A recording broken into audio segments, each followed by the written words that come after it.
Oh, speaking of Mexican like working guys, man, y'all are yo. He's not a worker. I watched the interrogation of Compa Raider. Y'all did some nasty work, man.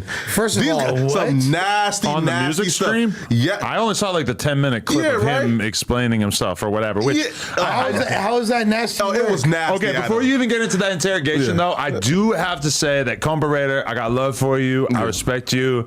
But you're full of crap, because like the fact that he will sit there and say, "Oh, Wack said this about me, and he disrespected my dead homies, or he disrespected my hood," or rah, rah. It's like, bro, stop with the victim act. Like, you started it. You called Wack's name out on this podcast. Wack didn't even know who you are, and then you said the PP balls thing.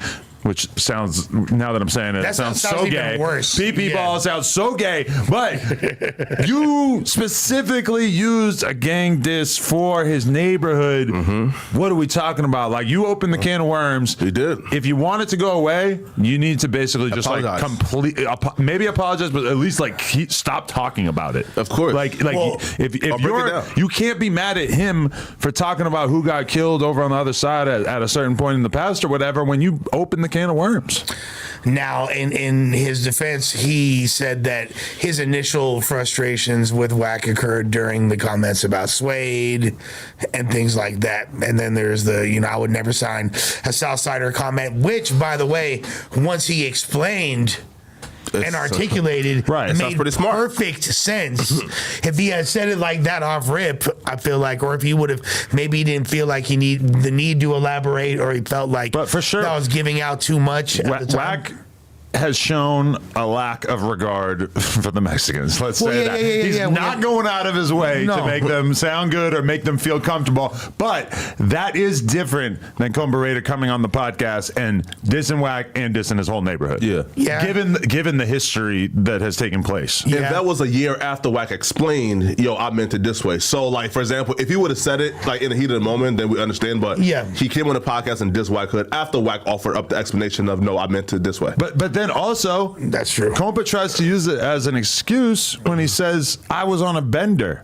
We're not trying to hear it. Nobody cares. Absolutely nobody cares. Hey, man. Listen, I told Compa, bro, just leave Wack. Bro, I don't think that regular gang members should be allowed to be for Wack. Because, bro, Wack 100 has put Compa Raider in a box in such a quick amount of time. It's crazy, right? Like, came to your house, like, robbed your homie, like, had you in a whale recorded. Like, it's like, dog. So, first of all, he says, Raider says that is 100% fabrication. But he didn't sound that convincing when he was talking about it. And that's my point to where I say, y'all did some nasty work, right?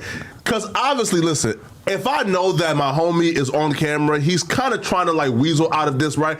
I'm not going to tell him, bro, put it on your hood, bang it. Because obviously, right, we know that Compa is probably not telling the truth. And because he's probably not telling the truth, y'all telling him to bang it has now put him in more situations. Because if Wack showed the homies the video that he showed him of the homie, I guess, getting like ran down on outside of Compa's house, now what? Well, so how did we put him in a compromising position? You told him bang it. Like, again, no, if I know the homie is lying, I'm gonna let him lie. Brick was saying that. Yeah, right. You're gonna let the homie lie? If I know my homie is lying because obviously we on camera, he got to feel me like save face. I'm gonna let my homie lie, bro. Like to go out of your way to say bang it, like that's some nasty shit, bro.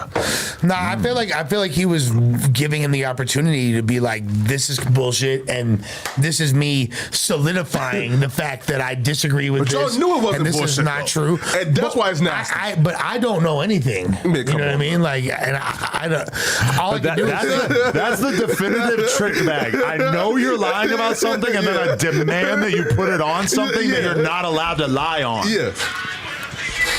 Oh, man. Cool. Josh listening to All American Rejects over here. Nice. Cool sidebar.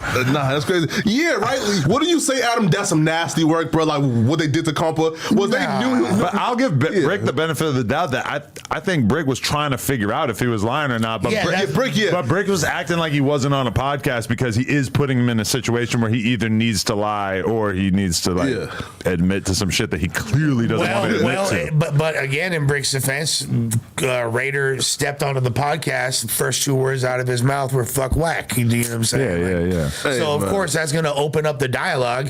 If he had come on here and didn't even bring it up, that might not even been a topic of conversation. But when you come in hot like that, of course, we're going to need to dissect it and get to the bottom of it. And him and I spoke off camera, and he was like upset at me. He's like, I can't believe you actually like asked me again, like following up. Because I said to him, I was like, yo, if it's not true, like, is it true or not? Like, tell me. I won't say nothing. I'm just asking you because I genuinely want to know. He was like, no, it's not true. And like, what's wrong with you for even asking that? Like, of course it's not true. So he's very adamant, and I'm inclined to believe my friend. You know what I mean? Like, Lush. So what video at the Wack show you had him? Like, it was a short video, but it was like a dude being chased down the alley, and then you don't really like see what happens or whatever. But the thing that made me more convinced was that as I scrolled through the chat log and I saw the person who was sending it, and I did know this to be a person who would probably do something like this, would probably go run down on somebody because he had an issue with Swifty him. Blue?